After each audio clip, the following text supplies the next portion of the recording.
السلام علیکم ورحمۃ اللہ وبرکاتہ۔ آج میں آپ لوگوں کے سامنے ایک واقعے کا ذکر کرتا ہوں، انشاءاللہ اس کے ذریعے ہمیں کچھ نہ کچھ عبرت حاصل ہوگی۔ ایک بیوہ بڈھیا تھی جس نے اپنے بچے کی پرورش میں جتنی کوششیں کرنی تھی وہ ساری کوششیں کر کے بچے کو پڑھایا، پالا، اور بچے کو کہیں پر نوکری لگ گئی تو وہ بچہ بھی ماں کے لیے ہر مہینہ چیک بھیجا کرتا تھا، لیکن وہ بوڑھی عورت کو چیک کو وہ ایک کاغذ سمجھتی تھی، ایک پیغام سمجھتی تھی، اور ہر بار بھی وہ آنکھوں سے لگاتی اور یہ تصور کرتی کہ میرا بچہ مجھے یاد کر رہا ہے۔ ہاں، پیسہ نہیں ملا ہوگا اس لیے پیسہ نہیں بھیجا، آنکھوں سے لگا لگا کر وہ ایک صندوق میں رکھ دیتی تھی۔ بلا اتفاق ایک دن ایسا ہوا کہ بھوک اور تکلیف اور بیماری نے اتنا ستایا کہ اس کا انتقال ہو گیا، تو اسی پتے پر محلے کے لوگوں نے بچے کو اطلاع کی کہ تمہاری ماں کا انتقال ہو چکا ہے، تم جلدی سے گھر آ جاؤ۔ تو وہ بچہ جب گھر پہنچا دیکھتا ہے کہ ماں پوری طرح کمزور، بیمار، لاچار ہو چکی تھی اور اس کا انتقال ہو چکا تھا۔ تو وہ روتا رہا اور پڑوس والوں سے پوچھتا رہا کہ میری ماں کی یہ حالت کیسے ہوئی؟ تو اڑوس پڑوس والوں نے کہا کہ بیٹا، نہ اس کے لیے کوئی اچھے کھانے کا نظام بن سکا، نہ بیماری میں دوائی لے سکی، یہ کوڑی کوڑی کے محتاج ہو کہ اس دنیا سے چل بسی۔ تو اس بچے نے کہا کہ میں ہر مہینہ ماں کے لیے پیسوں کا معاملہ کرتا تھا، چکوں میں پیسے بھیجتا تھا۔ تو وہ بیچاری بوڑھی کو پتہ نہیں تھا کہ چک کا مطلب ہے کہ اس کے اندر پیسہ ہوتا ہے۔ تو وہ بوڑھی بیچاری چکوں کو پہچانے بغیر اس دنیا سے رخصت ہو چکی۔ تو وہ اس کا بچہ روتا رہا، گڑ گڑاتا رہا کہ اماں، اگر آپ کو سمجھ میں نہیں آیا تو محلے کے کسی شخص سے پوچھ لیا ہوتا، یا اسی ڈاک والے سے پوچھ لیا ہوتا جس نے تمہیں دیا تھا کہ آخر اس میں کیا پیغام ہے۔ اس نے نہیں سمجھا اور وہ نقصان اٹھا کر دنیا سے رخصت ہو چکی۔ تو اس مثال سے یہ سمجھ میں آتا ہے میرے بھائیوں، میری بہنوں، ہر گھر میں قرآن موجود ہے، اللہ کا کلام موجود ہے، اس کے باوجود بھی ہماری زندگی قرآنی احکام سے ہٹ کر ہے۔ ہمارے گھروں میں کتاب تو ہے، ہم پڑھنا بھی جانتے ہیں، لیکن ہمیں اس کی سمجھ نہیں آئی۔ اس کا مطلب یہ ہوا کہ ہم نے صرف قرآن پاک کو پڑھنے کی کتاب، ثواب کی کتاب، یا کسی کو بخشوانے کی کتاب سمجھ لیا۔ تو میرے بھائیوں، میری بہنوں سے یہ گزارش کرنا چاہتا ہوں، کیا کبھی ہم نے غور کیا ہے کہ یہ اللہ کا کلام کس لیے آیا ہے؟ کیا کبھی ہم نے کسی سے پوچھا، کسی عالم سے پوچھا کہ آخر اس کتاب کے دنیا میں آنے سے کیا مطلب ہے؟ اسے کیوں اتارا گیا ہے؟ اسے کیوں بندوں کے حوالے کیا گیا ہے؟ آخر اس میں کیا پیغام ہے؟ اللہ آخر بندوں سے کیا چاہتا ہے؟ کیا اللہ تعالیٰ اس میں کہہ رہا ہے؟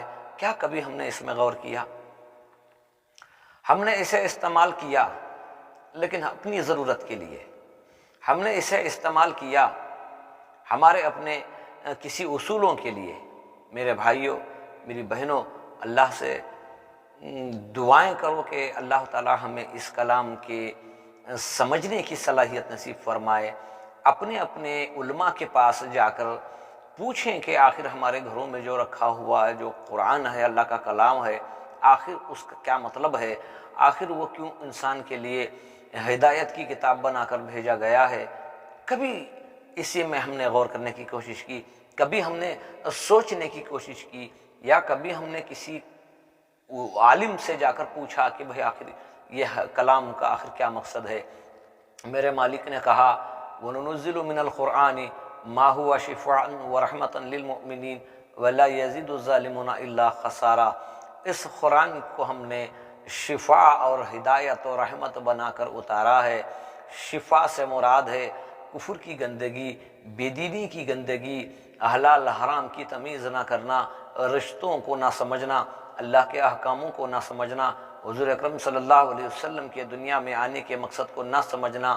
یہ بے دینی کا جو روگ ہمیں لگا ہے، یہ بے دینی کی جو بیماری ہمیں لگی ہے، یہ دنیا کی نعمتوں کی لذت جو دل میں بس چکی ہے، یہ ہمارے ذہن میں ایک دوسرے سے آگے بڑھنے کی سوچ جو بس چکی ہے، یہ نکال کر آخرت کو یہ آخرت کے معاملات بتاتی ہے، یہ وہ حالات بیان کرتی ہے جو مرنے کے بعد ہمارے سامنے آنے والے ہیں۔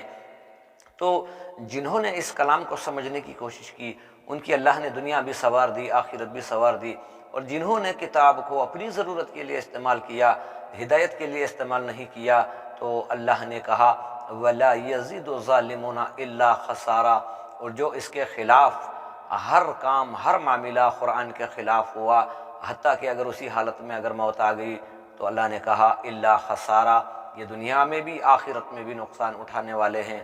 تو میں یہ گزارش کرنا چاہتا ہوں، جب تک ہماری سانس چل رہی ہے، جب تک اللہ ہمیں زندہ رکھے، اس کے اندر ہی ہمیں سمجھنا ہے کہ اللہ نے جس مقصد کے لیے ہمیں بھیجا، اللہ نے ہمیں بھیجا دنیا میں اس لیے کہ اللہ کی بات مانیں، اللہ کی عبادت کریں۔ اس کا آیا ہوا کلام یہ کہتا ہے کہ تمہارے زندگی گزارنے کا اس میں طریقہ موجود ہے، اگر تمہیں سمجھ میں نہ آئے تو تمہارے علماء سے پوچھیں، جو باتیں تمہیں سمجھ میں آ جائیں اس پر عمل کریں، اور جو سمجھ میں نہیں آئیں، وہ جو باتیں تمہیں سمجھ میں نہیں آتی وہ تمہارے علماء سے جا کر اس کے مسائل حل کریں۔ تو میرے بھائیوں، جب تک زندہ رہیں گے ہم حق کا راستہ تلاش کریں گے، جب ہم مر جائیں گے تو ہمیں ایک موقع بھی نہیں ملے گا، نہ ایک گناہ کو مٹانے کا موقع ملے گا، نہ ایک نیکی کرنے کا موقع ملے گا، وہ سب کچھ ہمارے سانس چلنے تک، ہماری زندگی باحیات رہنے تک ہمیں موقع دیا گیا ہے کہ یہی اللہ کا کلام ہے۔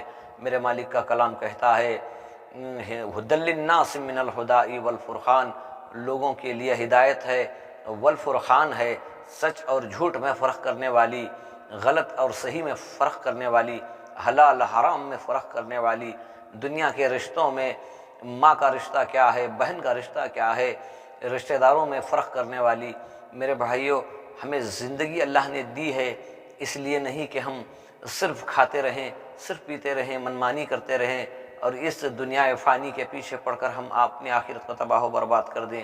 تو میرے بھائیوں، اتنی ہی التجا ہے، ہر گھر میں کوئی نہ کوئی قرآن پڑھنے والے ہیں، لیکن یہ کتاب زندے لوگوں کو ہدایت کا راستہ بتاتی ہے، یہ وہ زندے لوگوں کو آخرت مرنے کے بعد آنے والے جو کام ہیں وہ بتاتی ہے۔ یہ کتاب اللہ کی ہمیں زندگی گزارنے کا طریقہ بتاتی ہے۔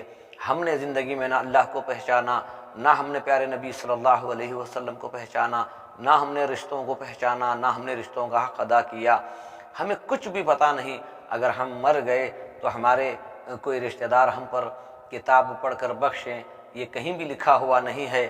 ہاں، زندوں کے لیے ہدایت ہے، ہاں جو انسان قرآن پڑھتے پڑھتے عبادت کرتے کرتے اس دنیا سے رخصت ہو چکے ان کے لیے یہی رہنمائی کرے گی، اور جو لوگ دعا کریں گے ان کی دعا بھی ان پر اثر دکھائے گی، کیونکہ اس نے اپنی زندگی میں کچھ تو اللہ کے کلام کو پہچانا، اپنے رشتوں کو پہچانا، اللہ کی ذات و صفات کا یقین کرتے ہوئے۔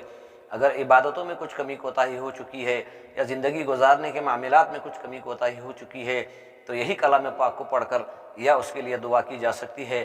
جس نے اپنی زندگی میں کتاب کو نہیں پہچانا، اللہ کے پیغام کو نہیں پہچانا، اللہ کو نہیں پہچانا، اور جس نبی کو بھیجا گیا تھا تمہارے لیے رہنمائی، تمہارے لیے رہبری، تمہیں سیدھا راستہ بتانے کے لیے، جس نبی کو بھیجا گیا تم نے انہیں بھی نہیں پہچانا، تو میرے بھائیوں آخرت میں بہت بڑا نقصان اٹھانے والے بن جائیں گے۔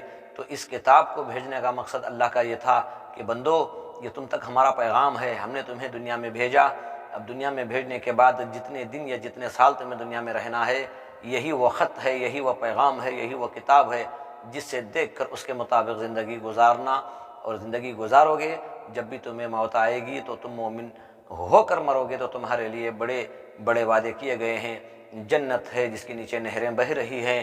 ورنہ اگر قرآن کے خلاف زندگی گزارو گے، اللہ کے قانون کے خلاف زندگی گزارو گے، تو جیسے اللہ نے کہا الا خسارہ، تو وہاں بہت بڑا نقصان اٹھانے والے بن جائیں گے۔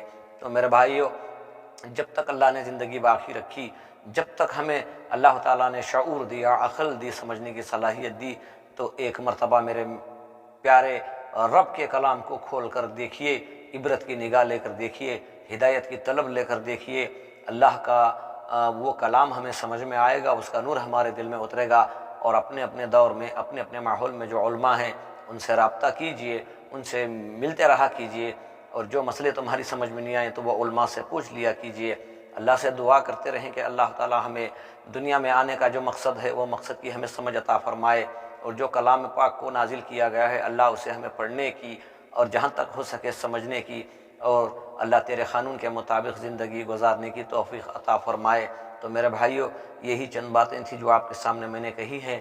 اگر میرے کہنے میں بھی کچھ بھول چوک ہو گئی ہے تو اللہ مجھے بھی معاف کرے۔ اللہ ہم سب کو اس کے کلام پاک کو پڑھنے، اس کا حق ادا کرنے، اس کے قانون کے مطابق زندگی گزارنے کی توفیق عطا فرمائے۔